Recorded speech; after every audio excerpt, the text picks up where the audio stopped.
Hi friends, welcome to this analysis. तो हम लोग स्टार्ट करेंगे अभी निफ्टी के मंथली चार्ट से, ठीक है। और फिर ओवरली चार्ट तक जाएंगे, देखेंगे कि क्या इंपॉर्टेंट लेवल्स होने वाले हैं, जिसके ऊपर क्या टारगेट बन सकता है, जिसके नीचे अगर बाजार गया तो क्या टारगेट बन सकता है, ठीक है। और ओवरली चार्ट पे क्लोजिंग ओवरली क्लोजिंग बेसिस रहता है। इंट्राडे की जब हम वीडियो बनाते हैं उसमें 5 मिनट कैंडल में आप काम कर सकते हो। कुछ लोगों की क्वेरी आती है कि वाई ओवरली। तो फ्रेंड्स, आप चाहो तो आप 30 मिनट पर रेस्ट ले सकते हो, लेकिन लेवल्स थोड़ा सा ढंग से अगर काम करते हैं तो वो 1 आवर पे करते हैं रिवर्सल के वक्त में, नहीं तो लोग ट्रैप हो जाते हैं, ठीक है। ओके, नाउ मंथली चार्ट पे अब आप देख पा रहे हो कि ये जो मैं एक बुलिश मोरबुदू कैंडल फॉर्म हुई थी दिसंबर 2023 में। उसके बाद लगातार डोजी बन रहा है, ठीक। ऊपर जा रहा है बाजार, हायर टॉप हायर बॉटम बन रहा है, लेकिन डोजी बनता जा रहा है। इस तरीके का अगर आप ढूंढने की कोशिश करो ना कोई भी कभी भी पैटर्न, तो आपको एक चीज़ तो समझ में आ जाएगी, ठीक है, कि ये जो पैटर्न होता है आप किसी भी टाइम फ्रेम पे जाके देख लीजिए, ये सस्टेनेबल पैटर्न होता नहीं है। डोजी के साथ बढ़ना दैट मीन्स कि दोनों तरफ कुछ हो रहा है, कि लॉन्ग पोजीशन बन रही है, शॉर्ट भी बिल्टअप हो रहा है, प्रॉफिट बुकिंग भी हो रही है, सब कुछ हो रहा है। तो एक बड़ा डाउटफुल पैटर्न रहता है ट्रेडर्स के माइंड में, तो लोग ज़्यादा एक्टिवली इसमें पार्टिसिपेट करते नहीं है, ठीक है। लोगों से मतलब वो सारे ट्रेडर्स जो पुराने हैं मार्केट में, वो कॉशियस होंगे looking at this kind of the move, ठीक। भाई इस तरीके का कैंडल बन रही हो जैसे इस ट्रेंड के स्टार्टिंग में हुई थी, मोरबुजू बनी चली जा रही थी, फिर उसके बाद पुल बैक भी अच्छे आए, तो वो प्रॉब्लम नहीं है। प्रॉब्लम यहाँ पर आती है, ठीक है। अब चलिए, ट्रेंड तो बाय डिप्स है ही है, और अभी तक कोई रिवर्सल सिग्नल है नहीं इसके अंदर, ठीक। आरएसआई मैं लगाता नहीं हूँ फ्रेंड्स, क्लियरली केवल प्योर प्राइस एक्शन देखते हैं हम लोग, ठीक। आरएसआई क्यों नहीं लगाता हूँ, लोग इंडिकेटर लगाते हैं लेकिन वो बड़ा कंफ्यूजिंग स्टेट होता है, ठीक है। मान लीजिए या नीचे जहाँ रैली स्टार्ट हुई वहीं पे कुछ प्रॉब्लम दिखाना, वहाँ पे नहीं दिखाया उसने डाइवर्जेंस, और वो 40 50 60 वाला रूल काम नहीं करा, तो कन्फ्यूज़न क्रिएट हो जाएगी, ठीक।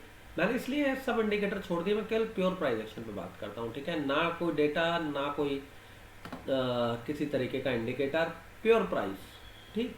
और प्योर प्राइस ही बाजार में काम करता है, तभी हमारे लेवल 90% 95% काम करते हैं। कभी कभी नहीं होता, एसएल चला जाता है 10 में से एक बार दो बार, तो उससे कोई फ़र्क नहीं पड़ने वाला फ्रेंड्स, ठीक है, राइट। तो उसमें निराश होने की ज़रूरत नहीं है, जब 90% काम कर रहा है, 10% नहीं किया, नो इश्यूज। अच्छा, अब देखिए फ्रेंड्स, 22,500 तक के इस लेवल को मार्च 2024 में बनाया गया था। वीकली चार्ट है ये, ठीक है। उसके बाद पुल बैक आया, बिल्कुल ट्रेंड लाइन को टेस्ट किया गया।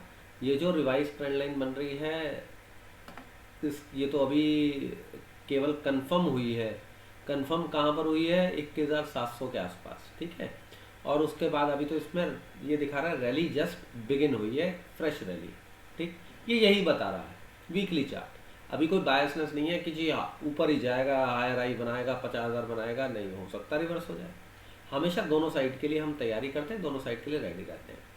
अब बाजार वीकली चार्ट पे भी बाय डिप्स दिखा रहा है, फिबोनाची हमने यहाँ लगा रखा है, ठीक है। और 22,380-90 का एक इम्पॉर्टेंट लेवल है, ठीक है, क्योंकि 1.5 था इस टोटल रैली का, तो 1.5 0.5 ये सारे इंपॉर्टेंट लेवल्स होते हैं, ठीक है।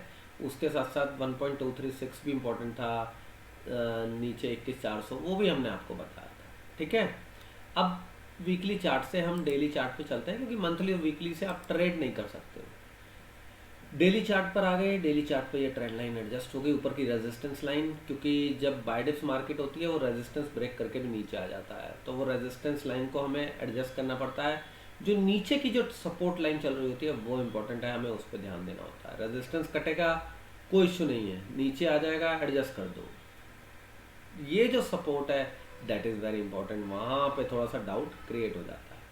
इसमें भी हॉरिजॉन्टल और वर्टिकल दोनों को देखना पड़ता है, ये नहीं कि केवल वर्टिकल टूट गया तो सब खत्म, नहीं, हॉरिजॉन्टल इज ऑल्सो इम्पोर्टेंट।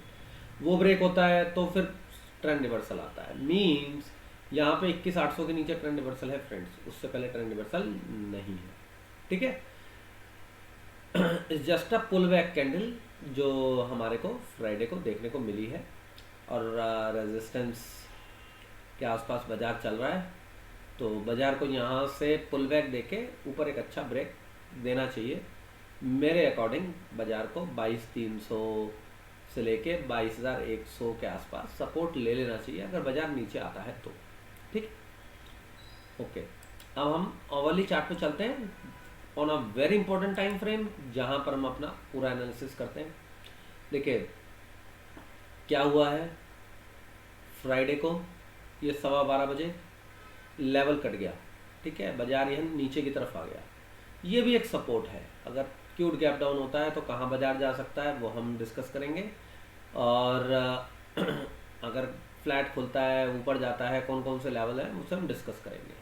आपको एक चीज़ और दिख रही होगी कि ये एक एम पैटर्न फॉर्मेशन है, ठीक है। एम पैटर्न फॉर्मेशन ये करीब 22,400 के नीचे, 430 के नीचे तो एक्टिव हो जाएगा, ठीक है। फॉर्मेशन है, एक्टिव हो ना हो वी कैन नॉट से, ठीक। अच्छा, अब हम आते हैं कि हमें निफ्टी में लास्ट वीक ट्रेड कैसे करना चाहिए था, on a very important topic, very important point, ठीक है। फॉरगेट अबाउट द लेवल्स जो मैंने आपको दिए अभी फ़िलहाल, उसे भूल जाइए। मैं लेवल्स के ऊपर नहीं, मैं अभी आप लोगों को जो जिस तरीके से इंट्राडे का बताता हूँ ना, एग्जैक्टली मैं वैसे ही बताने वाला हूँ। आपने ये कैंडल देखी 9:15 से 10:15 बजे तक की बनी, बाजार ने ब्रेकआउट देने की कोशिश करी थी, गैप अप दिया था, लेकिन बाजार गैप अप नहीं दे पाया। ये sorry, I am very sorry, एक सेकंड रुकिए फ्रेंड्स, एक सेकंड रुकिए। मुझे 8 तारीख सोमवार की कैंडल देखनी है ना, 8 तारीख मॉर्निंग की कैंडल देखनी है।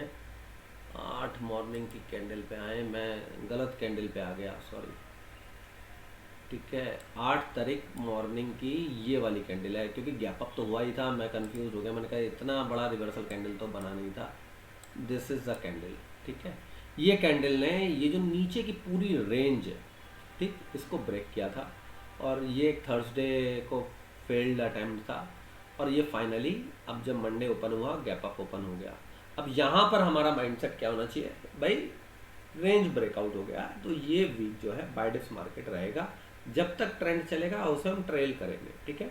तो 22,630 पे जब ये क्लोजिंग हुई है, यहाँ पर हमारा लॉन्ग एक्टिवेट हो जाता था, यहाँ पे लॉन्ग एक्टिवेट करके हमें ट्रेल करना है, ठीक है, स्टॉप लॉस ट्रेल करते रहना है। अब हमें स्टॉप लॉस को ट्रेल कैसे करना है फ्रेंड्स, ये समझिए, ठीक है। इस कैंडल के लो का स्टॉप लॉस लगाना है और बाजार को ऊपर जाने देना है। बाजार 22,760-65 तक गया, फिर नीचे आया 610 तक, फिर उससे ऊपर जाने लगा। अब जब दोबारा ऊपर जा रहा है, ठीक है, ये जो रेंज जहाँ से ये नीचे गिरा था 22,700 के ऊपर ये जो कैंडल बनी है, अब इसके ऊपर दोबारा से नीचे आया, तो अब हमारे को ब्रेकआउट इस रेंज से जो मैंने ये कैंडल बनाई है, ये जो मैंने लाइन बनाई है आप लोगों के लिए, दिस लाइन, इसके नीचे का स्टॉप लॉस होना चाहिए, ट्रेलिंग स्टॉप लॉस, और वो स्टॉप लॉस हिट हुआ है फ्राइडे को 9:15 ठीक, 22,700 के नीचे। एंट्री कहाँ हुई, 22,630 पे हुई। एग्जिट कहाँ हुआ हमारा एग्जिट हो गया फ्रेंड्स फ्राइडे को 22,640 पे, ठीक है। जिन्होंने वीकली ऑप्शन बाय किया होगा वो तो लॉस में गए, इसलिए मैं कहता हूँ मंथली ऑप्शन बाय कीजिए, ठीक है, राइट, जिससे कि आपका जो लॉस है वो ना हो in the case of unexpected reversals. और मैंने टेलीग्राम चैनल पे भी क्या डाला कि जब आपको पता है बहुत बड़ा फेड इवेंट है तो do not carry the long, अगले दिन सुबह जब रिएक्शन आए उसको देख के दोबारा से पोजीशन बना लीजिए, ठीक। यहाँ पर यही हुआ, सारे लोग ट्रैप हो गए, जिन्होंने कैरी किया वो लोगों को छोटा मोटा लॉस या एट कॉस्ट निकलना पड़ गया, ठीक। फ्यूचर्स वाले एट कॉस्ट निकले होंगे, ऑप्शन बायर्स थोड़ा सा लॉस में निकल गए होंगे, ऑप्शन सेलर्स जो होंगे वो थोड़ा बहुत प्रॉफिट लेके ज़रूर निकले होंगे, क्योंकि उन्होंने वीकली का ऑप्शन सेल किया होगा, ठीक है। तो 22,600 की अगर पुट बेची हुई होगी तो 22,600 की पुट में आप लोगों को पैसा ज़रूर मिला होगा, ठीक है, क्योंकि ये फ्राइडे 9:15 मार्केट यहाँ पर वापस आई है, ठीक। अच्छा, एक तो ये हो गया। सेकेंडली अब हम लोग ये डिस्कस करते हैं कि हमारे को अब ट्रेड कैसे करना है नेक्स्ट वीक।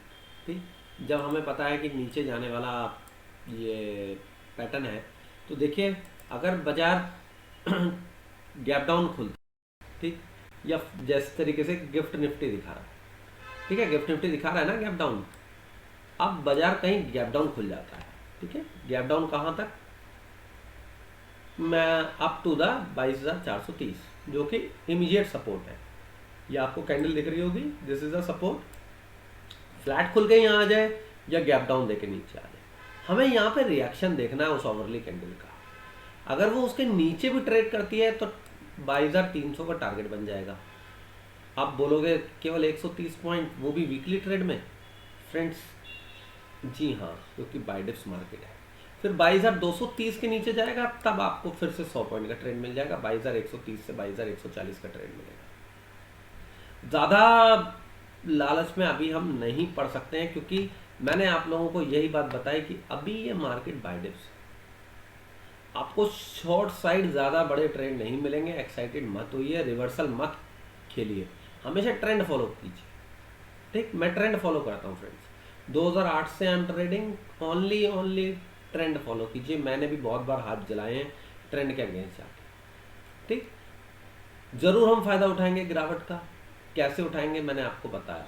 अच्छा, मान लीजिए अब ये फ्लैट खुल के ब्रेकडाउन देता है, कंसोलिडेट करके ब्रेकडाउन देता है 22,430, तब भी क्या हमारे को 200-300 पॉइंट ही मिलेगा? यस ऑफ कोर्स, आपको ज़्यादा बड़ा फॉल नहीं मिलेगा नेक्स्ट। वैसे ही इंडिया विक्स इतना ज़्यादा नीचे जा चुका है। ठीक है। अच्छा, सेकेंडली अगर मान लीजिए फ्लैट खुल गया और बाजार यानी नीचे गैप डाउन ही खुल गया और ऊपर जाने लगा, तो ऊपर का कोई लेवल होगा ना इम्पोर्टेंट, तो 22,580 से 22,620 तक का लेवल है। मैं आपको ये कैंडल मार्क करी हुई है 620-630 वाली। ठीक, जिसके ऊपर पहले ब्रेकआउट हुआ था। जब आपके माइंड में हो गई ये कैंडल हमने क्यों डिस्कस करी, ताकि आपको पता रहे।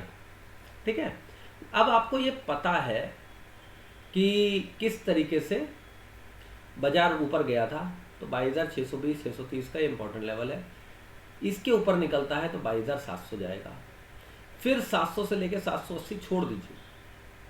ठीक है, यहाँ के ऊपर टिके तो आपको बहुत बड़ा ट्रेड मिलने वाला। 80 पॉइंट का लालच मत कीजिएगा, हो सकता है 10, 20, 40, 50 पॉइंट जाके फिर फ्यूज उड़ जाए इसका।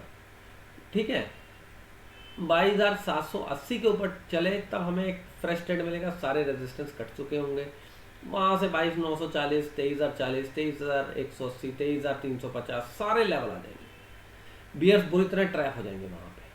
अदरवाइज हमारे को शॉर्ट साइड थोड़ा थोड़ा छोटा छोटा गेम खेलना। ठीक, अंडरस्टूड। तो आई होप फ्रेंड्स, ये जो मैंने सिंगल वीडियो बनाई है आज निफ्टी वीकली एनालिसिस की, आपको समझ आई होगी, क्लियर समझ आई होगी।